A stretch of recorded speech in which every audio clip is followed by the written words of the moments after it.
a história e a promessa. A intenção dessa aula de hoje é mostrar o quanto o Antigo Testamento é importante dentro do Novo Testamento, ou o Novo Testamento dentro do Antigo Testamento. Porque a palavra de Deus se cumpre no Novo Testamento. Então eu te convido para uma viagem. Olha, Jesus disse: eu sou o caminho, a verdade e a vida. Ninguém vem ao Pai senão por mim. Também disse: eu sou a luz do mundo. Quem me segue nunca andará em trevas, nunca andará na escuridão. Isso está em João capítulo 8, verso 12. E isso é muito importante para a gente. Então, o nosso objetivo é estar perto de Jesus. É estar no caminho, é estar na luz, é beber dessa água viva. Ele é o nosso alvo. A história veio diretamente de Adonai. O Antigo Testamento nos fala de uma história que vem diretamente de Deus. E é contada desde o Antigo Testamento essa história do Filho que veio para salvar a humanidade. Na época de Jesus, não havia Novo Testamento. E as escrituras que tanto mencionavam eram os escritos da Torá e os profetas.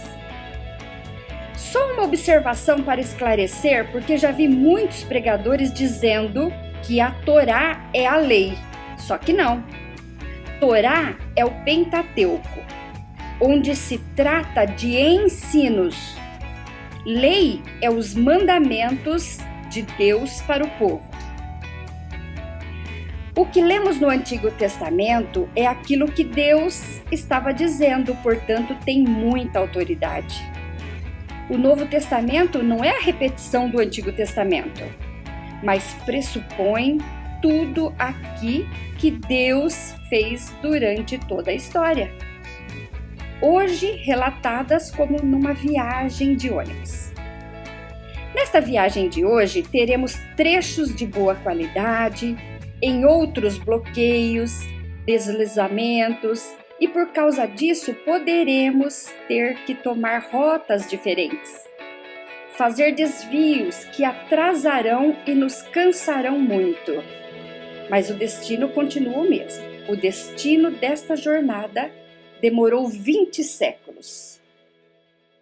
Então, nós vamos seguir um livro que eu gosto muito e que faz parte da minha matéria na pós-graduação no Antigo Testamento, é Como Pregar e Ensinar com Base no Antigo Testamento. O autor, Christopher J.H. Wright. Amiguinhos, vamos juntos para mais uma viagem? Desta vez iremos de ônibus, hein? E será com uma enorme quantidade de gente. Estão preparados? Esse povo todo que vai é todo o povo do Antigo Testamento, a nação inteira de Israel.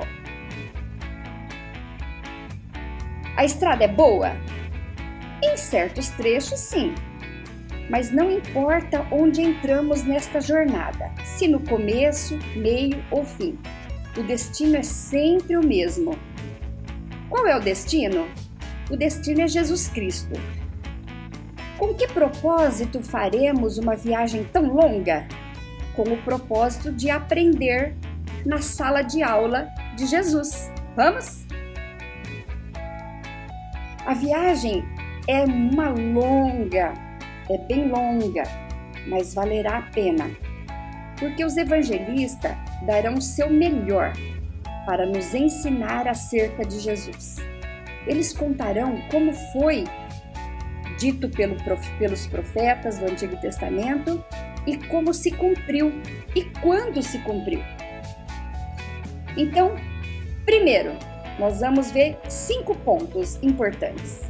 Primeiro ponto, Mateus. A gente termina o livro de Malaquias, quando nós entramos em Mateus, só nos 2 primeiros capítulos o evangelista conta a história de Jesus em sua infância, citando 5 vezes o Antigo Testamento. E o que é que ele vai citar? Isaías. O profeta Isaías disse em Isaías 7,14: portanto, o mesmo Senhor vos dará um sinal.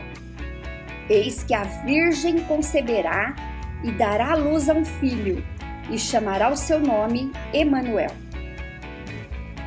Jesus nasce e Mateus capítulo 1, 22, 23, ele narra: tudo isso aconteceu para que se cumprisse o que foi dito da parte do Senhor pelo profeta, que diz: eis que a virgem conceberá e dará à luz a um filho, e chama-lo-ão pelo nome Emanuel, que traduzido é Deus conosco. Segundo ponto, vem agora o profeta Miqueias e diz onde é que ele nascerá.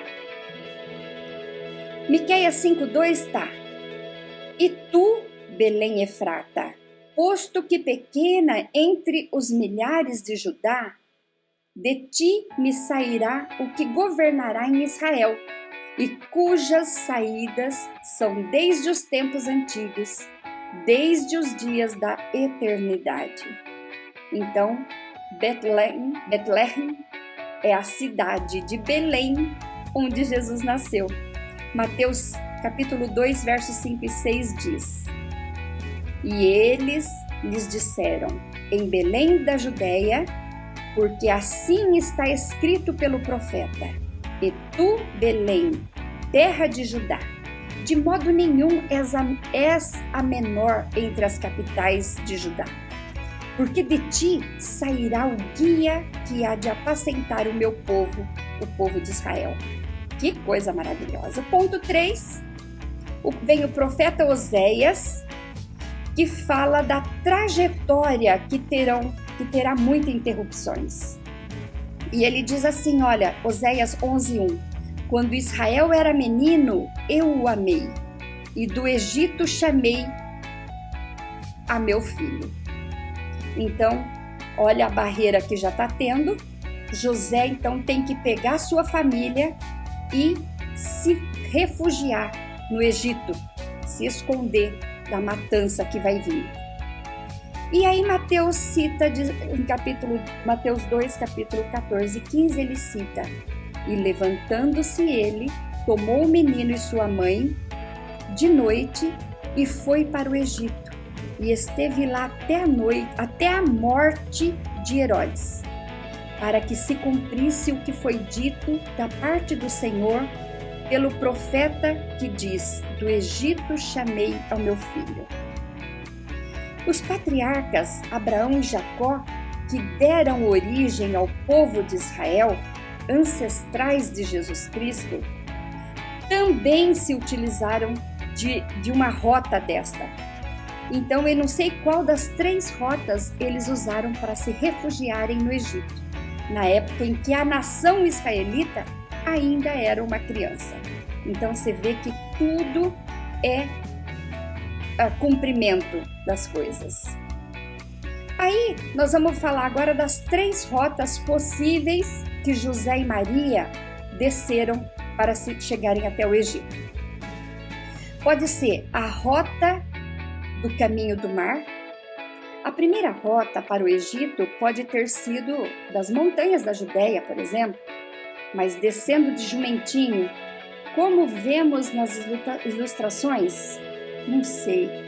Aí levaria no mínimo 2 semanas para chegarem ao destino, porque teriam que descer pela região costeira, caminho do mar, uma rota que os romanos chamavam de Via Maris. Podia ser perigosa essa rota. Será que José desceu por ela?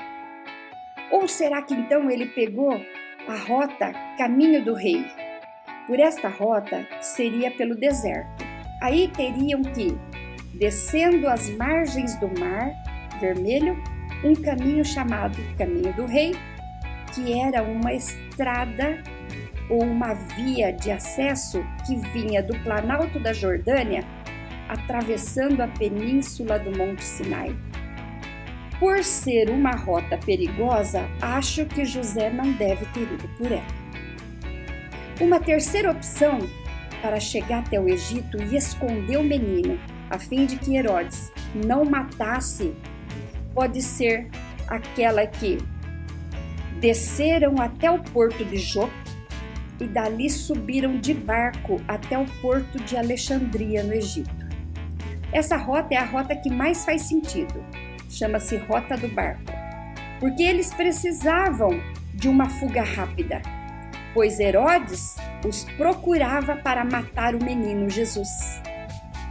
Mas seja qual for a rota de fuga que José tomou para proteger Maria e seu filho, foi uma rota sofrida. Vocês já ouviram alguém dizer: seu morto vendo o que está acontecendo vai chorar no túmulo? Já ouviram essa? Nossa, fulano de tal que está morto vai até chorar no túmulo. Pois é. Alguns mais criativos até dizem: nossa, fulano de tal que está morto até se virou no túmulo depois de ter visto você fazer isso. Essa frase é de autoria do profeta Jeremias. Eu vou falar daqui a pouco sobre isso. O ponto 4 de 5 vem Jeremias dizendo, Jeremias 31:15, fala sobre Raquel chorar dentro do túmulo. Assim diz o Senhor: uma voz se ouviu em Ramá, lamentação, choro amargo. Raquel chora seus filhos, não quer ser consolada quanto a seus filhos, porque já não existem. Raquel aqui, ela já era morta. Então, como que Raquel vai chorar no túmulo? É uma frase de sentido figurado, de mostrar o quanto ela iria sofrer ao ver eles passando pelo túmulo de Raquel em direção ao Egito. Então a matança começa. Então Herodes, Mateus capítulo 2, verso 16 a 18. Mateus escreve, das 5 vezes que ele cita nos 2 capítulos. Então Herodes, vendo que tinha sido iludido pelos magos, irritou-se muito e mandou matar todos os meninos que havia em Belém e em todos os seus contornos de 2 anos para baixo, segundo o tempo que diligentemente inquiria dos magos. Então se cumpriu o que foi dito pelo profeta Jeremias, que diz: em Ramá se ouviu uma voz, lamentação, choro e grande pranto. Raquel chorando por seus filhos, e não quer ser consolada porque já não existem. Então eles teriam que passar pelo túmulo de Raquel nessa fuga aí. Jeremias estava falando sobre o povo de Judá indo para o exílio em 587 a.C. Ao passarem pela sepultura de Raquel, o profeta imagina Raquel lá dentro do túmulo chorando por seus descendentes sofredores.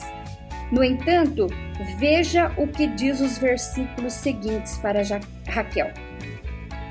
Então, Jeremias 31, 16 e 17 diz: assim diz o Senhor: ó Raquel, reprime a tua voz de choro e as suas lágrimas e teus olhos, porque há galardão para o teu trabalho, diz o Senhor.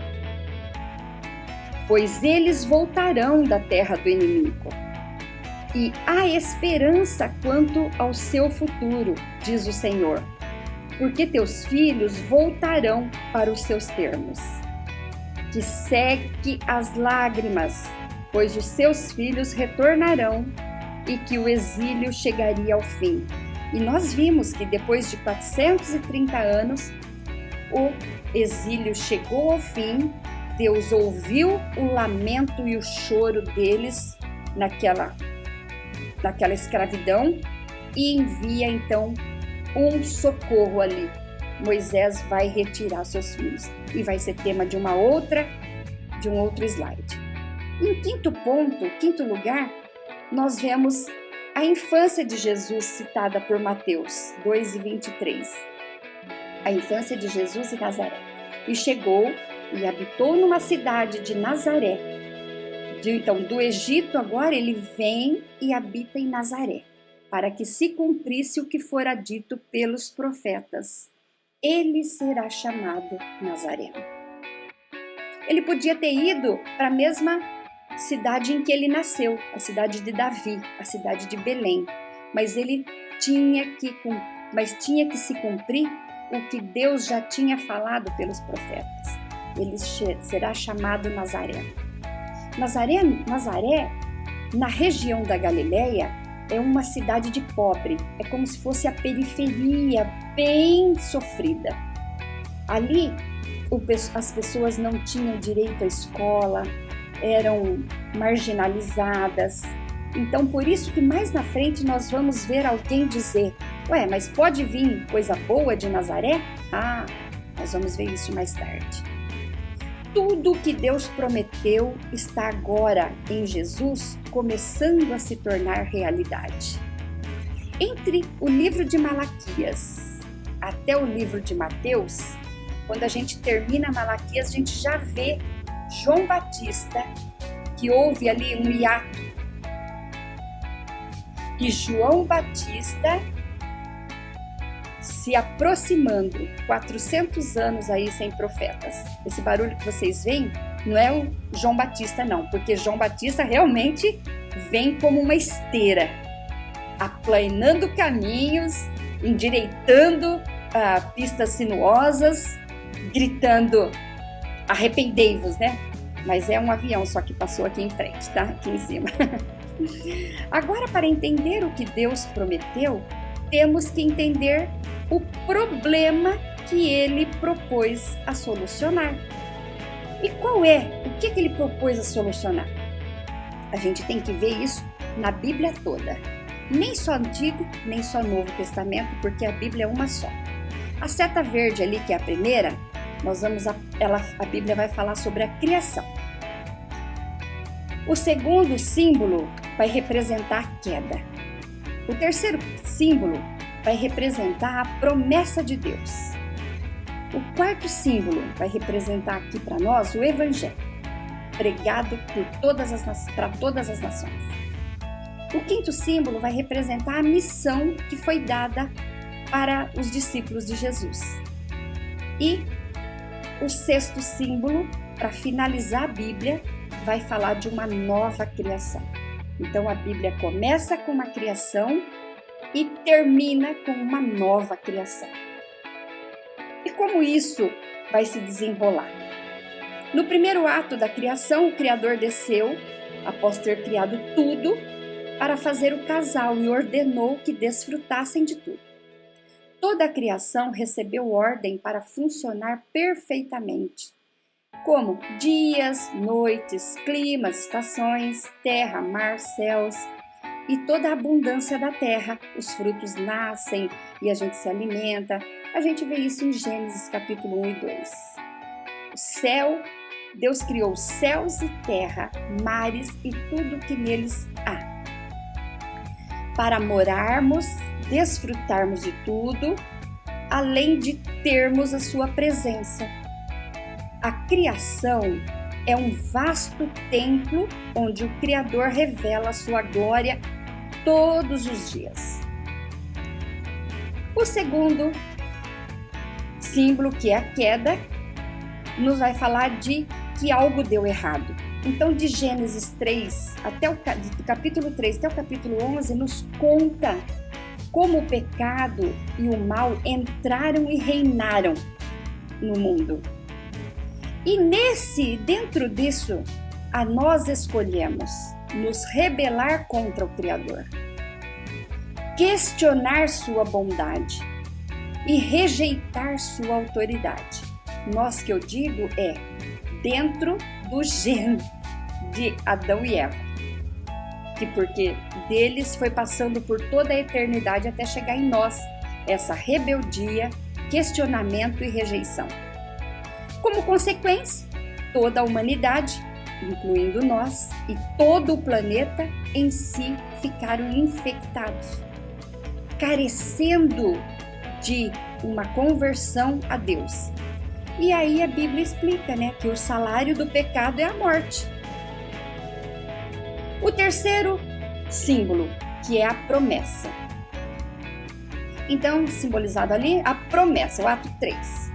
No mundo que estava indo de mal a pior, Deus escolhe um homem, Abraão. Gênesis capítulo 12. E aqui começa todo o restante da Bíblia, com um olhar todo especial para a nação de Israel. Não porque eles eram os melhores, não, mas porque alguém teria que ser escolhido, e Abraão foi chamado. Deus planejou levar a bênção e salvação ao mundo todo que estava perdido e derrotado por meio desse povo. Jesus nasceu, Jesus é judeu. Trata-se de uma história e promessa, mesmo em meio à continuidade de pecados. O quarto ato é o Evangelho, e Jesus, Yeshua, é o centro de tudo. Jesus nasceu, cresceu em sabedoria, estatura e graça, ensinou tudo o que o Pai escreveu, tudo o Antigo Testamento, ele ensinou o Antigo Testamento. Jesus não tinha outra Bíblia a não ser o Antigo Testamento, a Palavra de Deus, as Escrituras, direta do Pai. Morreu em consequência do pecado para salvar a humanidade. Mas olha, ressuscitou ao terceiro dia, subiu aos céus, está sentado à direita de Deus e voltará. Vamos para o quinto ato, é a missão que ele deixou para os seus discípulos. A era da igreja então começa. Em Atos dos Apóstolos nós vemos descer poder no dia do Pentecoste, e esse poder é para dar força para que os discípulos pudessem espalhar o evangelho pregado, a palavra de Deus pregada por todo o mundo. Então, o mundo perdido, no mundo perdido tem judeus e gentios. Gentios é aquilo que não é judeu. Judeu e gentios convertidos a Jesus, com fé em Jesus, se torna igreja. Então, igreja é formada de dois povos, de povo judeu, que se converte ao Cristo, e de povo gentil, que nem conhecia Cristo e se converte a Cristo. Isso é a igreja, e essa igreja é comissionada a levar as boas novas, as bênçãos da salvação a todas as nações do mundo. O sexto ato é a nova criação. O capítulo 1 e 2 de Gênesis nos conta de um princípio que Deus usou para criar todas as coisas e nos entregar para cuidar. Visto que fizemos mau uso de tudo, foi destruído, mas por amor conservará as almas daqueles que creram. Conservou as almas daqueles que creram. E é daqueles que hão de crer no Salvador Jesus Cristo, o seu primogênito, enviado para salvar toda a humanidade. Nosso novo nascimento se deu em Jerusalém por meio de Jesus, leão da tribo de Judá, e é para lá que iremos. Nos capítulos 21 e 22 de Apocalipse, relatam um recomeço, desta vez purificado, e o Rei dos Reis reinará com direito e justiça. Apocalipse 21, verso 2, João escreveu o que ele viu, e ele disse: E eu, João, vi a cidade santa, a nova Jerusalém, que de Deus descia do céu, adereçada como uma esposa ataviada para o seu marido. Nossa expectativa é chegar então na Sião celestial, a nova Jerusalém, governada por Jesus, o Rei dos Reis, que governa com direito e com justiça, sem corrupção, sem suborno. Então, resumindo, a história de hoje foi: nós comparamos o Antigo Testamento a uma jornada que não tem só um destino a alcançar, mas tem também um propósito a cumprir. Jesus é o destino. O Antigo Testamento conta a história de Israel, que Jesus completa. O Antigo Testamento relata a promessa de Deus, que Jesus cumpre. A Bíblia toda é uma grande escritura que relata toda a história e a promessa e como tudo se cumpre. Mas o mais incrível é que fazemos parte de tudo isso. E para nós está reservado um grande final, pois reinaremos com Cristo. Eu quero agradecer a atenção de cada um de vocês e até uma próxima, em nome de Jesus.